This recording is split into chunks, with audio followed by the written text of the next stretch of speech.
감기에는 약이 없습니다. 건강을 되찾을 때 내비염은 저절로 사라진다. 비염에 도움이 되는 음식물을 실천하라면 쓸 수 있겠네요.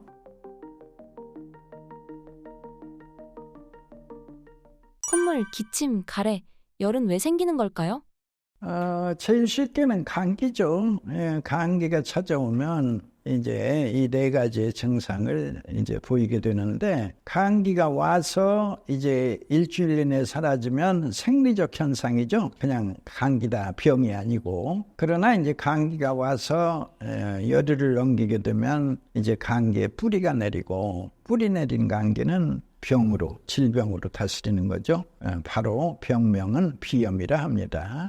이제 비염, 일반인들의 상식 속에 의사들이 말합니다. 한의사가 말합니다. 비염 불치병이다. 이리 생각하죠. 그러나 아닙니다. 비염은 불치병이 아니라 사라지는 병입니다.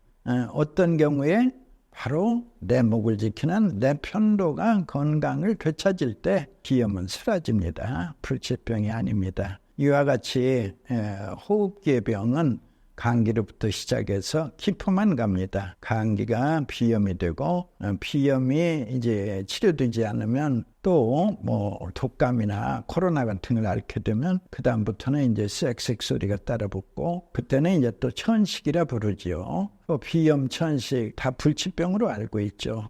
그 끝에는 이제 종착역이라고 말할 수 있죠. 종착역에는 저승사자 기다린다. 저승사자라고 할 수 있는 병들은 바로 폐에 구멍 나고 폐에 가래 차고 폐가 굳어버리는 병, 병명으로는 이제 COPD 또는 폐섬유화, 이런 병들이 이제 천식의 종착역에서 기다리고 있습니다. 그러나 이제 폐청소, 폐를 청소하면 이제 가던 열차도 되돌아서, 우리말로 유턴이라 하죠. 되돌아서 이제 종착역에서 천식역으로, 천식역에서 비염역, 비염역에서 감기역. 이 건강의 비결은 감기역에 서서 감기 열차가 와도 타지 않는다. 오다 말대요, 지나가대요. 이런 모습이 내 폐 건강을 확실하게 지키는 모습이자 기타 모든 질병의 침투를 막아내는 면역력을 확보하는 길입니다. 매년 겨울마다 많은 사람들이 감기로 고생을 합니다. 감기는 정확히 어떤 질병인가요?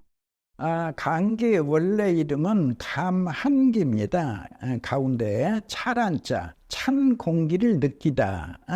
그걸 줄여서 이제 감한기인데 가운데 자가 생략이 되면 감기가 되죠. 영어로도 catch cold, 느낌은 같습니다. 감기를 catch cold라 부르는데 찬 기운을 잡다 같은 거죠. 그래서 찬 기운이 갑자기 음습을 하면, 예를 들어 따뜻한 그 방 안에 있다가 영하 10도의 날에 갑자기 산책 나간다, 밖에 나가면 찬 공기가 내 코를 습격을 하죠. 그러면 코가 무방비로 당하면 동상을 입게 되죠. 내 코는 또 뼈가 있어서 이제 점액을 분비합니다. 점액을 평시보다 많이 분비해야죠. 그래서 36.5도짜리 점액이 그 한 팔을 막아줍니다. 그럼 잠시 후에는 이게 식어버려요. 36.5도가. 식으면 식은 건 흘러내리고 다시 또 보충이 됩니다. 그 많은 물이 흘러내리면 그게 다시 올라올 때는 그게 가래로 되는 겁니다. 콧물이 많아지는 것 생리적 현상이다. 당연하죠. 찬 공기에 반응한 거니까. 그리고 다시 올라올 때는 농도가 생기면서 끈적한 가래로 변하는, 그 사이에 수분이 좀 증발을 한 모습이죠. 이게 이제 이치를 알면 두렵지 않습니다. 감기에 걸리면 바로 감기약을 먹는 게 좋을까요? 안 좋죠. 왜? 유럽에 여행 가는 분들이 흔히 하는 말이, 유럽에 가서 감기에 걸려서 약국에 들리면 이상한 사람이 왔다고 말하자면, 감기에 무슨 약이 있어? 집에서 따순 물 먹으면서 푹 쉬는 것이지 무슨 약을 찾으러 댕기나? 이제 이런 난처한 경우를 당한다는 말씀을 종종 들어왔습니다. 마찬가지입니다. 감기에는 약이 없습니다. 따뜻하게 쉬어주면 감기는 일종의 생리적 현상이기 때문에 모든 증상은 사라지고 이제 편안함을 되찾습니다. 일상생활 속 감기 예방법과 치료법을 소개해 주신다면요? 제일 쉬운 것은 개인위생을 철저히 하는 것이 좋습니다. 그 찬 기운을 막아야 하기 때문에 마스크의 착용 대단히 좋습니다. 그리고 이제 밀폐된 그 실내 공기는 환기해주고 외출 시에는 흐르는 물에 30초 이상 비누로 손 씻기, 우리 코로나 때 많이 했을 겁니다. 도움이 됩니다. 두 번째는 만병의 근원인 이 스트레스를 잘 풀어주고 과로하지 않도록 주의해야 합니다.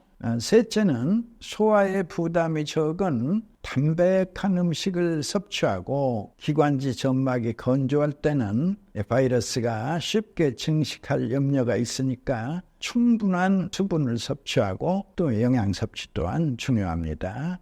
넷째는 이제 규칙적인 생활도 필수입니다. 충분한 수면과 충분한 휴식 그리고 유산소 운동으로 평소에 면역력을 튼튼하게 관리하십시오. 다섯 번째는 몸에 한기가 들지 않도록 스카프나 마스크, 모자, 방한복 등으로 언제나 체온 유지 및 항상 관리하는 그런 요령이 필요합니다. 그렇다면 감기를 치료하는 폐청소 방법을 소개해 주신다면요. 폐청소를 하려면은 만병의 근원인 감기를 근본적으로 뿌리 뽑기 위해서 스스로의 강화된 면역력으로 감기를 물리칠 수 있도록 호흡기의 중심이자 면역력의 요체인 폐 기능을 강화해야 하는데요. 폐가 깨끗해지면 예화기관인 편도가 최상의 건강을 회복해서 건강한 편도선에서 흘러나오는 이 백혈구들이 이제 혈관을 따라 온몸을 돌면서 식균작용을 활발히 해서 내 몸을 튼튼하게 지켜내게 됩니다. 특히 저희 평강한의원에서는 폐청소 한약으로 감기를 스스로의 강화된 면역력으로 예방 및 치료할 수 있도록 돕고 있습니다. 폐는 원래 깨끗하고 촉촉하며 시원한 것이 본연의 모습인데요. 흡연이나 미세먼지 또는 각종 오염물질 또는 스트레스 등으로 더러워지고 메마르고 열이 쌓이면서 면역의 식별 능력이 떨어져 감기를 초래하고 또 기타 각종 호흡기 질환이 연이어서 찾아옵니다. 이렇게 병든 폐를 깨끗이 청소하고 진액을 보충하여 다시 본래의 맑고 윤택한 그리고 시원한 폐로 되돌리는 것이 바로 감기를 근본으로 치료하는 폐청소 요법입니다. 감기에 좋은 음식 소개 부탁드립니다. 감기에 가장 좋은 음식은 폐를 푹 익혀서 만든 폐숙이죠. 민간방으로 오랜 동안 사랑을 받아온 방법이죠. 폐는 폐를 보호하고 열과 기침을 다스려서 기관지 천식이나 기침 감기 등에 효과적인데요. 몸에 해로운 독소를 밖으로 배출하는 역할을 하는 폐에는 탄수화물과 과당, 유기산, 비타민 B와 C, 섬유소, 지방, 수분 등이 풍부해서 목을 촉촉히 해주고 따뜻한 성질의 꿀이나 대추 생과과 함께 드시면 폐의 차가운 성질을 보완해서 더욱 약효가 좋습니다. 감기에 좋은 두 번째 음식은 바로 비타민 C가 풍부한 무즙이죠. 무는 감기 증세를 완화하고 점막의 병을 치유하는 작용을 해서 즙을 내어 먹으면 기침이 멈추고 열을 내리며 독소를 없애줍니다.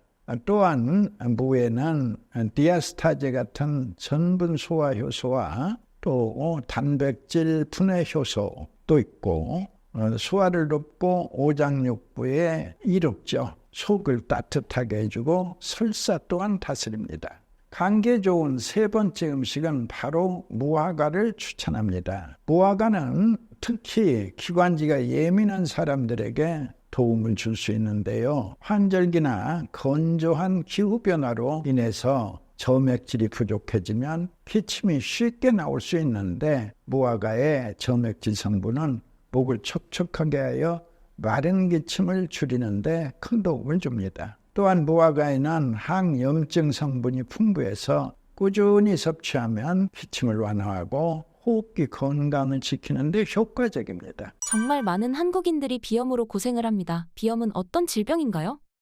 글자 그대로 코, 피의 염증염이죠. 증세는 다양합니다. 비염의 증상은 우리 일반적으로 알고 있는 단순히 코병을 넘어서 굉장히 다양합니다. 제일 기본적으로는 콧물, 재채기, 코 막힘, 코 넘어감 또는 기침, 가래, 이게 다 비염이고, 게다가 코피, 코딱지 다 비염입니다. 자, 두통도 비염이라면 깜짝 놀라죠. 두통도 비염이다. 왜? 비염이 사라지면 두통도 사라지니까. 그러니까 단순히 코에 있는 염증만이 아니고 폭을 조금 더 넓히면 코에 있는 염증 평생 나을 수 없으니까 오랜 세월이 흐르면서 코에 있는 염증이 주변으로 갑니다. 눈으로 가면 결막염, 귀로 가면 중이염, 깊은 코로 들어가면 축농증. 따라서 그 비염의 꼬리라고 해야죠. 꼬리가 3개나 됩니다. 결막염, 중이염, 부비동염 또는 축농증. 부비동에 고름이 가득 차면 그걸 이제 특별히 또 농을 저축했다 해서 축농증이라 부릅니다. 농이 없으면 그냥 부비동염. 모두 비염의 꼬리라 부를 수 있습니다. 비염 약을 먹어도 증상이 쉽게 나아지지 않는 사람들이 많습니다. 왜 그런 걸까요? 그리고 비염은 완쾌할 수 없는 질병일까요? 이제까지 알려진 바로는 5,000년 역사 속에 중국이나 한국이나 양의사나 한의사나 모두 비염을 불치병으로 치료는 없고 완화만 있을 뿐이다. 이렇게 알고 있었던 그 질환인데 뜻밖에도 편도선의 건강이라는 특별한 발견은 그냥 저절로 사라지는 겁니다. 비염이. 내 편도가 건강을 되찾을 때 내 비염은 저절로 사라진다. 아주 재미있는 관찰이고 재미있는 발견이죠. 그러니까 편도선이 그 안에 얼마나 하찮게 평가를 받았어요. 주식시장에서는 저평가된 거죠. 그러나 아니다. 내 편도가 이제 건강을 되찾는다. 이 건강 편도 연후에는 말씀드린 콧물 재채기, 코막힘, 코 넘어감은 특히 후비리라고 불러서 이제 많은 분들이 고통받고 있습니다. 기침, 가래 모두가 사라지면 얼마나 좋아요. 비염을 불치병이 아니라 사라진 병이다라고 말씀드리는 이유는 여기에 있습니다. 비염에 좋은 음식이 있을까요? 비염에 좋은 음식을 추천해드리죠. 저는 기본적으로는 무엇이든지 골고루 먹는 것이다. 그러면 다양한 음식을 내 몸에 섭취해주면 나의 똑똑한 면역력이 알아서 선택한다가 기본인데 그래도 비염에 도움이 되는 음식물을 추천하라면 양파와 마늘 그리고 잣, 미나리를 쓸 수 있겠네요. 양파와 마늘은 항균 및 항염 효과가 특별히 있다고 알려져 있죠. 특히 알리신을 다량 함유하고 있어서 면역 시스템을 강화해서 기관지 염증 다스리고 비염 증상을 완화하는 데 도움을 줍니다. 잣은 비타민 E와 마그네슘이 풍부해서 면역력을 활성화하고 수면의 질을 높이며 코 점막의 염증을 낮춰줍니다. 또한 비타민 B군이 풍부해서 피부를 윤택하게 하고 피로 회복과 에너지 생성, 손상된 세포 재생 및 분해 기능 향상에도 도움이 됩니다. 미나리는 철분, 칼슘, 인 등의 무기질과 섬유질이 풍부해서 체내의 노폐물과 중금속 등 독소 배출에 효과적입니다. 특히 면역력을 높이는 비타민 A와 C가 풍부해서 알레르기 반응과 염증을 완화하고 비염과 감기 예방에도 좋습니다. 비염에 좋은 차도 소개 부탁드립니다. 먼저 신이화차가 있습니다. 목련의 꽃봉우리를 신이화라는데 성질은 따뜻하고 약간 맵습니다. 항염증 효과가 있어서 특히 코가 막혀 두통이 있거나 몸이 냉하고 손발이 찬 경우에 좋습니다. 맛이 은은하고 기억력과 집중력을 강화해서 수험생에게도 좋습니다. 다음으로는 박하차를 추천하겠습니다.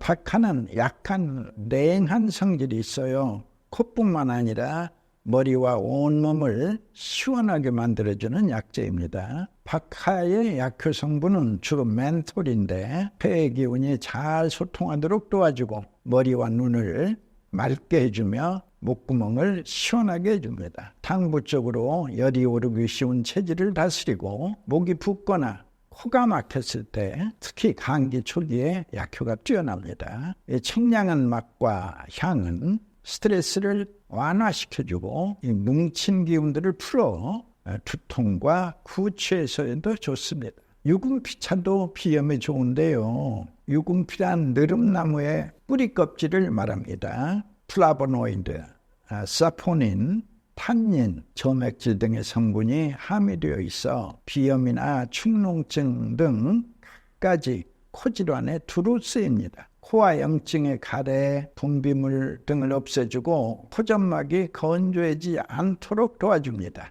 끝으로 수세미차도 좋죠. 약간 냉한 성질을 가지고 있어서 기관지와 폐의 열을 내리고 코의 염증을 가라앉혀서 콧물과 가래를 식히는 데 도움을 줍니다. 수세미는 알레르기 유발 성분을 억제하고 항염작용을 돕는 플라보노이드 성분이 함유되어 있어서 황사나 미세먼지로부터 코와 폐를 보호하여 염증을 제거하는 효과도 뛰어납니다.